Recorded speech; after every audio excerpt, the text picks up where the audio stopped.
What's up, everybody? Welcome back to Game Week FC. What you're looking at on my screen is my team from this past weekend. Honestly, not very impressive.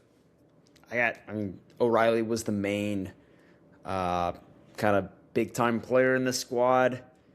Probably should have started Krupi Jr., made that mistake, but who's going to start Krupi Jr. over Holland and Ekitike? Did not see that coming. Did not feel like using any of my really extra transfers on this past weekend, because I knew that, this coming week is going to be a double game week. So before I show you what I'm thinking about doing with my squad, let's see. Mr. Engineer had 132 points. He did a bench boost. Nobody could have seen Mavropanos getting 21 points. Just unbelievable. Bowen, Thiago, fantastic weeks for those guys. Mukiele, he captained Mukiele. Is that just what we're supposed to do? Just captain the guys that play Tottenham? Is that the way to go? But yeah, really interesting team there. Really just a group of underrated players. That's basically this guy's team. I really like that team, honestly. All right, let's move on to... This is what I'm currently thinking about doing with my team. I usually don't show you guys this, but my actual team, this is kind of what I'm thinking of doing. Taking a negative 12-pointer for this weekend, because I'm out of free... I played my free hit in game week 31. But I honestly think it's worth it, because I plan on using my bench boost this weekend. So I think those points will be accounted for with the bench boost. And just because it's a double game week, I want to get as many double game week players as possible. I already have Ryan, Krupi Jr., Enzo, Hollins, Minio, Van Heck, Hill. I already have those guys. Unfortunately, O'Reilly got hurt. I didn't want to bring in a different city defender, but I had to. Really could have just been minus 8 points if O'Reilly was healthy. But I really think you need to have 3 city players, I think, because they got a double game week this week, and then they have another double game week. They're the only team that has that. I think it's in game week 36. So that's what I'm thinking about doing here. Would I like to bring in some different players? Probably yes. But just so I don't have a minus 20, I don't really want to get that far deep into transfers. So that's what I'm thinking about. Bench boost. Let me know what you think. But without further ado, let's move into our differentials, okay? Super excited about this weekend. I feel pretty good about all of these guys as differentials. Starting off with our keepers, Darlow has been really impressive. He's had 2 clean sheets in the last 3 games. He's primed for probably 1 clean sheet out of these 2 games. Leeds United's fixtures look fantastic moving forward, despite not having a fixture in game week 34. My team's going to look really ugly in game week 34, I'll tell you that. Might just have to sacrifice. But yeah, I like Leeds' fixtures. It's hard not to just fill this team with Leeds players, if I'm being honest, and double game week players. Here's another double game week guy, Bart Verbruggen. Brighton have been playing really, really well. And I don't think people are giving them enough credit right now. Honestly, this double game week doesn't look that bad for them. Historically, just big names, Tottenham and Chelsea, people look at it and they're like, shoot, maybe I shouldn't pick Brighton players. But, guys, Tottenham's terrible this season. Relegation side. Chelsea have been performing terribly lately, and they're playing Chelsea at home. Okay, so honestly, pretty decent fixtures for Brighton, so don't underestimate them. Next up, defenders, we got Xhaka, Bijol for Leeds. He's been kind of cranking out points lately. So ever since I think his name's Joe Rodon. Rodon is usually I think the main kind of starting guy for Leeds United in the back, unless they do a 3-back, which they usually do. But Rodon doesn't come back until May 1st. Bijal will be starting for the next 2 game weeks. And he's got Wolves at home, at Bournemouth. One of those games could be a clean sheet. And I'm confident that he's going to get defensive contribution points in that Bournemouth game, most likely. That could be a 0-0 game. We could have potentially 2 clean sheets for Leeds United here. Unlikely, but I think it's worth a shot on these Leeds United guys coming off a big win against Man United. They should be playing with confidence. Next up, we got James Hill. He's been a part of several of my differential teams this season. Obviously, big win against Arsenal, but he didn't really get that many points. He got 12 DC points, which is great, but I think he got a yellow card, so not good. I could see Bournemouth.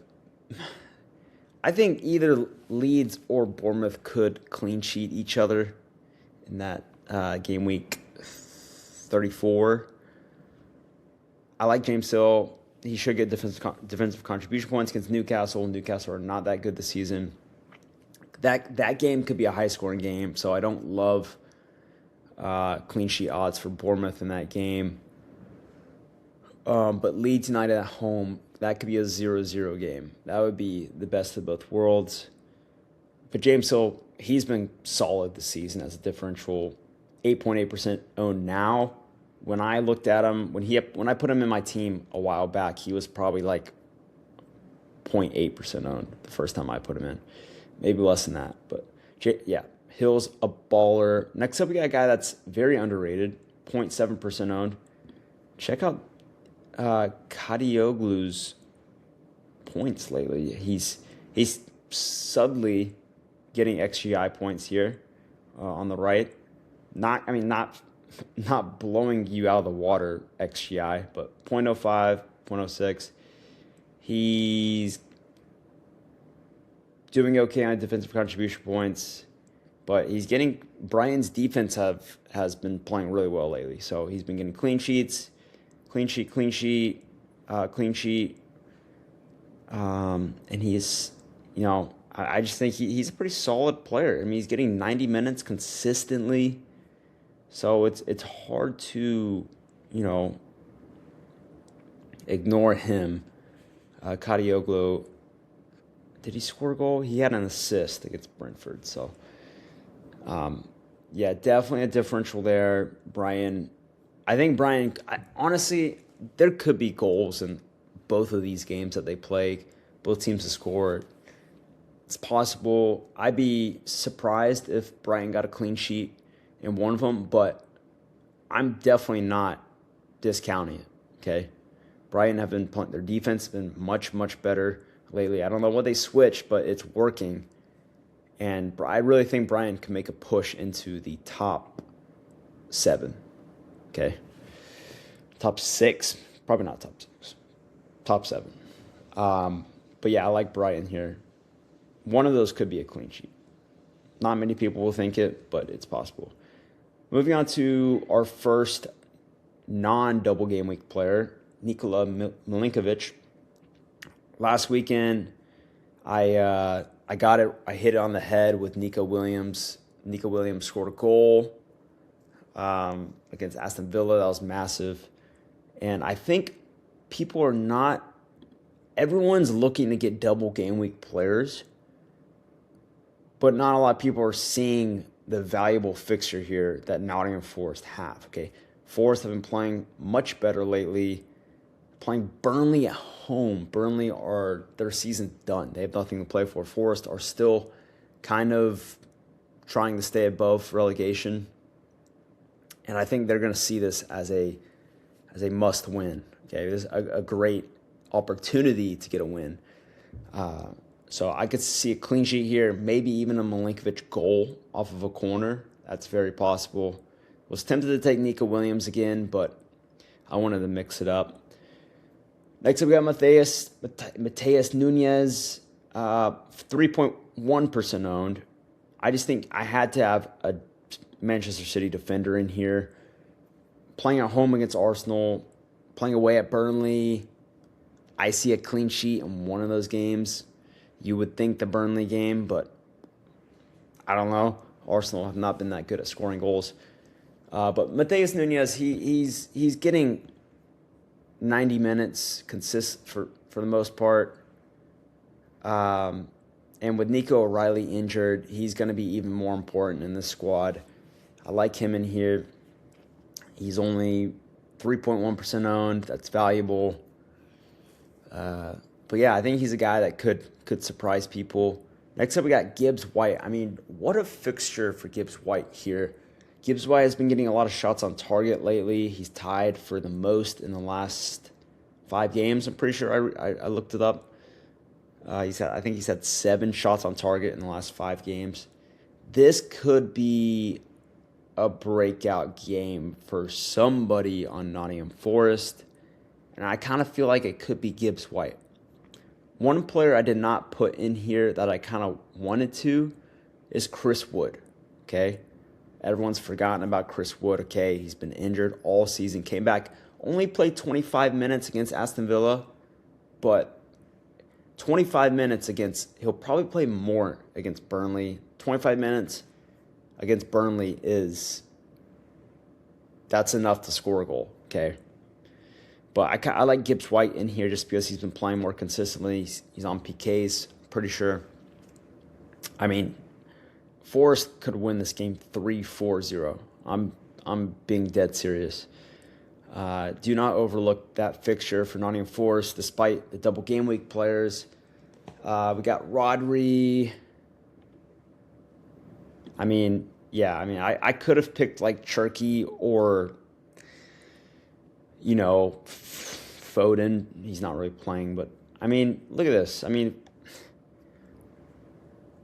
the main reason for City's, getting better has not only been about players that have been coming in clutch like O'Reilly and Cherky and guys that you don't really talk about as much, or that you do talk about as much, but it's also because this guy, Rodri, has been getting back to full fitness, 0.5% owned. He's averaging like 4 points a game, okay, in the last like 10 game weeks. I'm guessing he's getting quite a bit of defensive contribution points. Yeah, he's been getting a lot of defensive contribution points.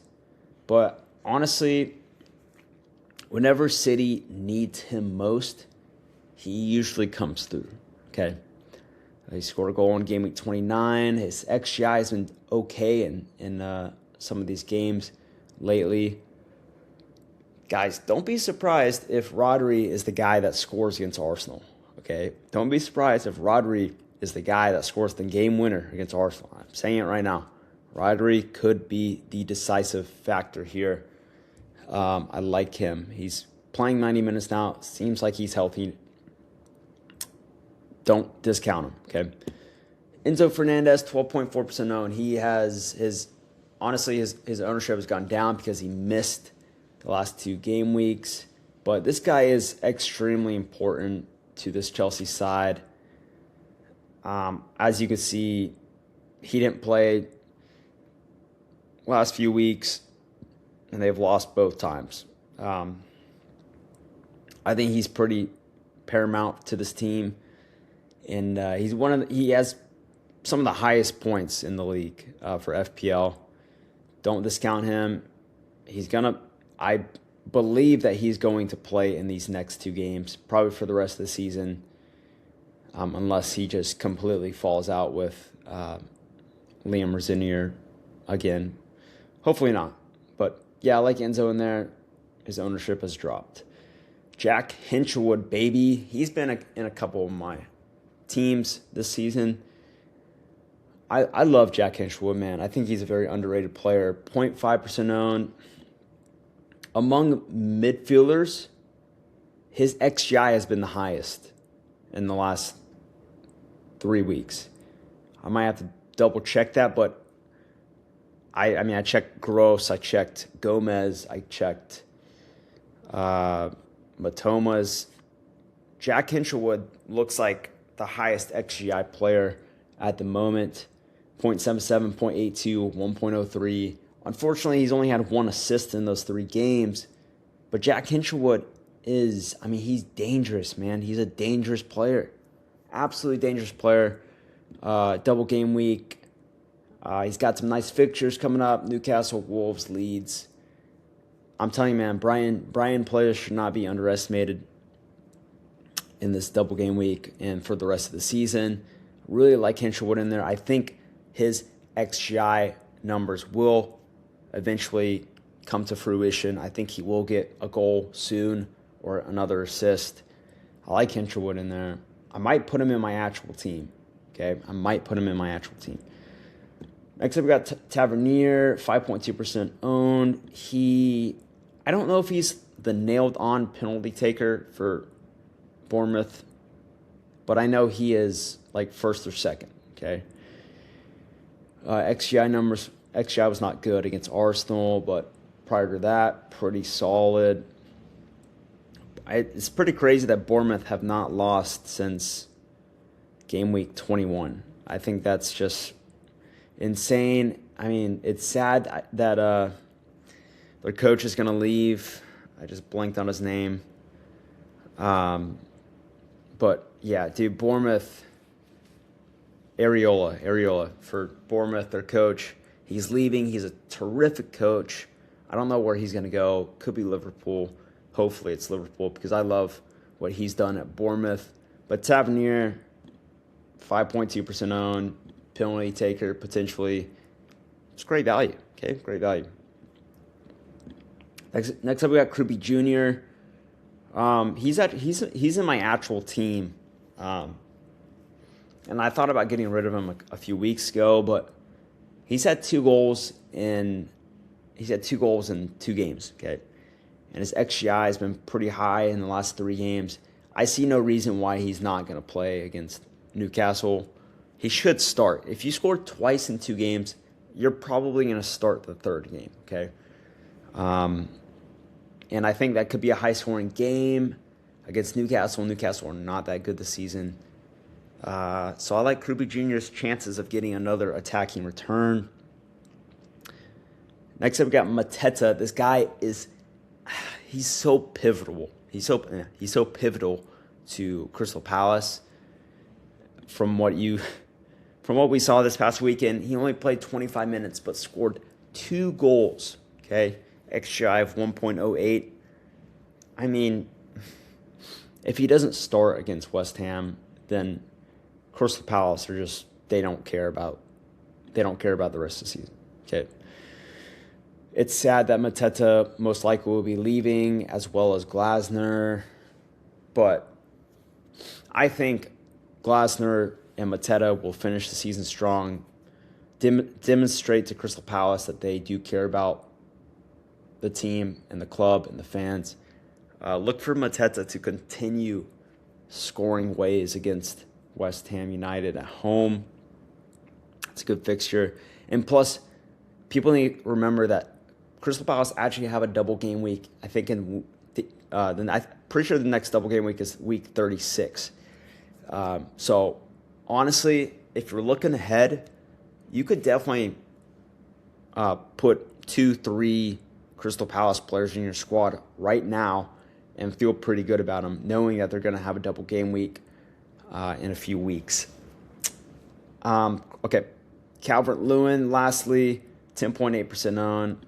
I don't think I need to say much about this one. The guy had 1.33 XGI and somehow did not score a goal against Man United. He has not scored since game week 25. But Calvert-Lewin has had a clinical season. Tell me, I'd call you crazy if you said Calvert-Lewin's not going to score in one of these next 3 games. Okay, I think Calvert Lewin has had such a good season that he's going to finish the season pretty strong. So that's all I got for you guys in this video. Hope you enjoyed it. Really trying to hammer this weekend for bench boost, hammer everything, because I'm trying to catch up in my own league at the moment. So hope you guys enjoyed the video. Make sure you like, subscribe, all that jazz. Good luck this weekend with your teams. Hope you guys kill it, and hope you enjoyed this content. So I'll see you guys next video. As always, adios.